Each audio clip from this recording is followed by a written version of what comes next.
नमस्कार, मैं रचना Sharma चढ़ीगढ़ time TV देख रहे सभी दर्शकों का स्वागत करती हूं। आप देख रहे हैं हरियाणा के समाचार। समाचारों की शुरुआत से पहले एक नजर आज की मुख्य सुर्खियों पर।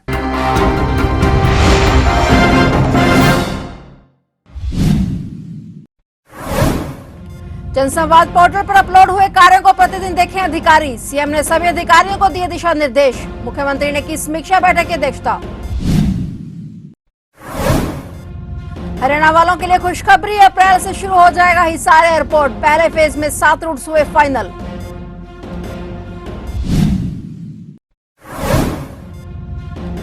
नीलम आजाद को नहीं मिली जमानत। संसद सुरक्षा चूक के मामले में आरोपी है नीलम। कोर्ट ने याचिका की खारिज।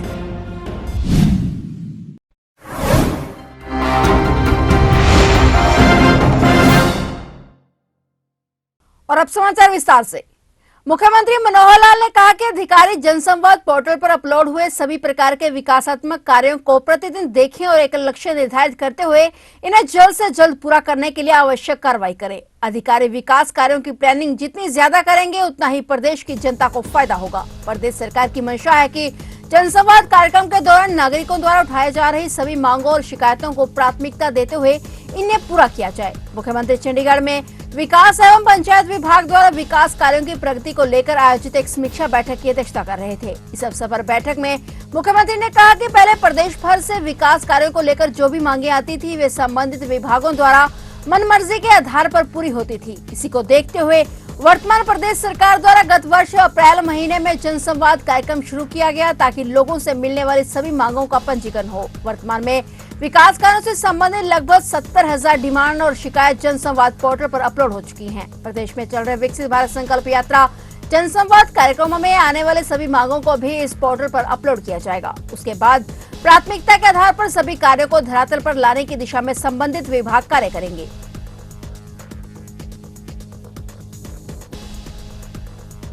हरियाणा की मनोहर लाल सरकार ने हरियाणा वासियों को खास तोहफा दिया है। अब हरियाणा से देश के कई राज्यों के लिए सीधे फ्लाइट उड़ान भरेंगी। हरियाणा सरकार की एयरलाइंस एयर के साथ समझौता हो गया है।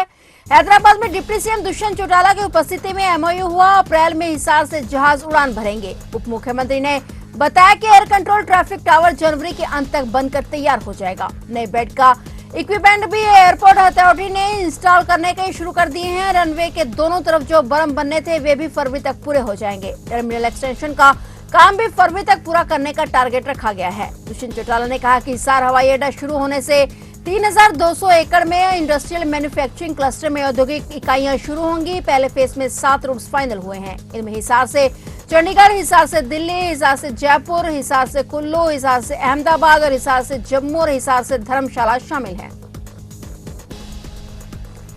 संसद की सुरक्षा के चूक में मामले में पूरे देश में राजनीतिक जंग छिड़ी हुई है। दिल्ली के पटियाला हाउस कोर्ट ने संसद की सुरक्षा में चूक के मामले की आरोपी नीलम की जमानत याचिका खारिज कर दी है। एडिशनल सेशन जज हरदीप कौर ने नीलम की जमानत याचिका खारिज करने का आदेश दिया। इससे पहले कोर्ट ने 16 जनवरी को फैसला सुरक्षित रख लिया था। सुनवाई के दौरान दिल्ली पुलिस की ओर से वकील अखंड प्रताप सिंह ने नीलम की जमानत का विरोध करते हुए कहा था कि इस मामले में आरोप बेहद गंभीर हैं और एफआईआर में दर्ज मामलों में उम्र कैद और फांसी तक का प्रावधान है। उन्होंने कहा कि आरोपी ने संसद की सुरक्षा में सेंध लगाकर देश की एकता और संप्रभुता को नुकसान पहुंचाने की कोशिश की है। दिल्ली पुलिस ने कोर्ट को बताया कि इस मामले में जांच अभी जारी है। गौरतलब है कि चीन निवासी नीलम आजाद संसद की सुरक्षा भेदने वाले आरोपियों में से एक है। इस समय लोकसभा के हॉल 2 आरोपी कलर स्मोक लेकर कूदे थे। उसी समय नीलम भी संसद के बाहर एक साथी के साथ कलर स्मोक छोड़कर प्रदर्शन कर रही थी। हालांकि अभी तक सुरक्षा एजेंसियां मामले की जांच में जुटी हुई हैं।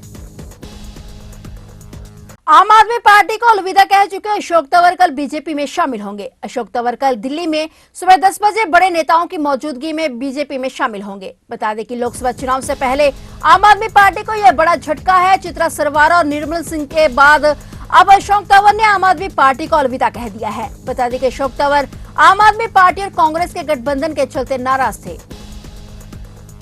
हरियाणा में फार्मर प्रोड्यूसर ऑर्गेनाइजेशन की ग्रांट बांटने में करोड़ों के घोटाले की चल रही सीबीआई जांच के बीच सरकार ने हार्टिकल्चर विभाग के डीजी डॉक्टर अर्जुन सैनी को हटा दिया है। उन्हें अब विभाग में एचओडी का स्पेशल पद दिया गया है, जबकि उनके स्थान पर एग्रीकल्चर डायरेक्टर आईएएस राजनीतिक कौशिक को डीजी का पद दिया गया है। एफपीओ में करोड़ों रुपए के घोटाले में कुरुक्षेत्र की 3 बड़ी फर्में केंद्र के साथ ही सीबीआई के निशाने पर आ गई हैं। हॉर्टिकल्चर विभाग में किसानों की सब्सिडी के मामले में सीबीआई जांच कर रही है। हॉर्टिकल्चर और एग्रीकल्चर डिपार्टमेंट में हुए इस बड़े बदलाव को लेकर हरियाणा ब्यूरोक्रेसी में कई तरह की चर्चाएं शुरू हो गई हैं। पूरे उत्तर भारत में कड़ाके की ठंड पड़ रही है। ठंड से बचने के लिए लोग अलाव का सहारा ले रहे हैं। लोगों का घर से बाहर निकलना मुश्किल हो गया है। हवा ऐसी ठंडी है कि सुई से चुभ रही है। तेज और ठंडी हवाएं लोगों की कंपकपा रही हैं। बता दें कि दिल्ली से लेकर हरियाणा, पंजाब तक घना कोहरा छाया हुआ है। हरियाणा में घना कोहरा छाने के साथ ही शीतलहर जारी है। कोहरे के चलते नेशनल हाईवे पर दृश्यता शून्य रही। हरियाणा में महेंद्रगढ़ जिला सबसे ठंडा रहा। इसका न्यूनतम तापमान 2.3 डिग्री तक पहुंच गया है। मौसम विज्ञानियों ने आने वाले दिनों में कोहरा रहने की संभावना व्यक्त करते हुए ऑरेंज और येलो अलर्ट जारी किया है। हिसार में दिन में कुछ समय के लिए धूप निकली, मगर ठंड से ज्यादा राहत नहीं मिली। वहीं कई दिनों से धुंध छाने के कारण लोग परेशान हैं और ग्रामीण इलाकों और नेशनल हाईवे पर धुंध नहीं चढ़ रही। दिन में धूप खिली, लेकिन देर शाम को ही धुंध दोबारा से छा गई।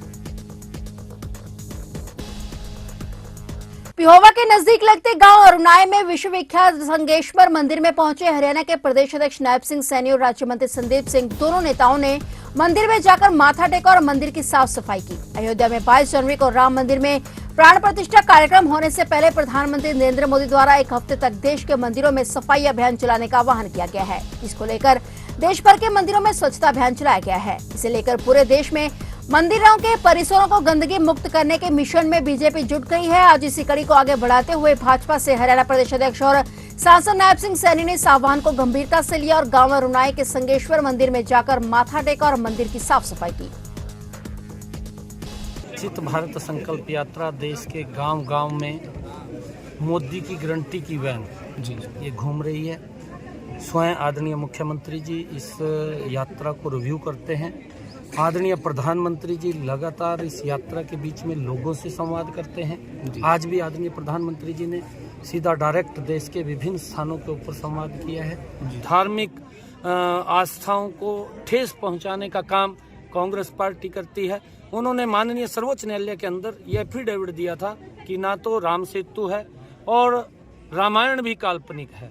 ये कांग्रेस ने एक एफिडेविट देकर के सुप्रीम कोर्ट के अंदर कहा था, क्योंकि ये लोग आने वाले समय के अंदर जब ये अपने कुनबे को ठीक नहीं कर पा रहे तो देश प्रदेश को क्या ठीक रखेंगे, सुपड़ा साफ होने वाला है। बाखली गांव के अंदर 33 केवी का उद्घाटन किया गया। ये तकरीबन जगह तो पंचायत ने 3 एकड़ दी है, लेकिन उसमें 1 एकड़ के अंदर वो बनेगा और तकरीबन 4.5 करोड़ का ये प्रोजेक्ट है। और ऑन पेपर तो वैसे वो कह रहे हैं कि 8-9 महीने में बना देंगे। हम रिक्वेस्ट कर रहे हैं कि जल्दी से जल्दी इसको कंप्लीट करें, जिससे कि गांव को ज़्यादा गांव के अंदर काफ़ी अच्छे विकास कार्य हुए हैं। अभी आज गांव के अंदर प्रोग्राम था विकसित संकल्प यात्रा का, तो उसके अंदर भी काफ़ी ऐसे कामों की लिस्टें बताई गई और जितने लोगों के BPL कार्ड बने, चाहे वो पेंशन बनी या Ayushman card plus Chirayu card बने, और कई जो डेवलपमेंट के कार्य हैं। अभी एक बस स्टैंड की जो अगले हफ्ते उद्घाटन करेंगे और एक बड़ा भव्य इसका एक इनका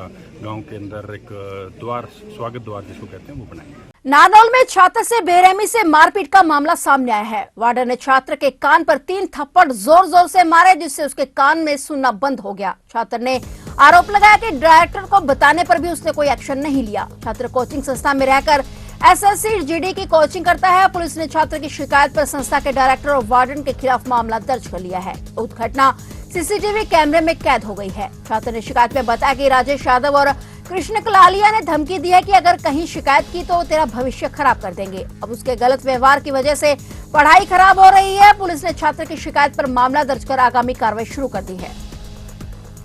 फिलहाल हरियाणा के समाचारों में इतना ही, और नए समाचारों के साथ फिर से हाजिर होंगे। तब तक के लिए देखते रहिए चढ़ती कला टाइम TV और अब मुझे दीजिए इजाजत। धन्यवाद।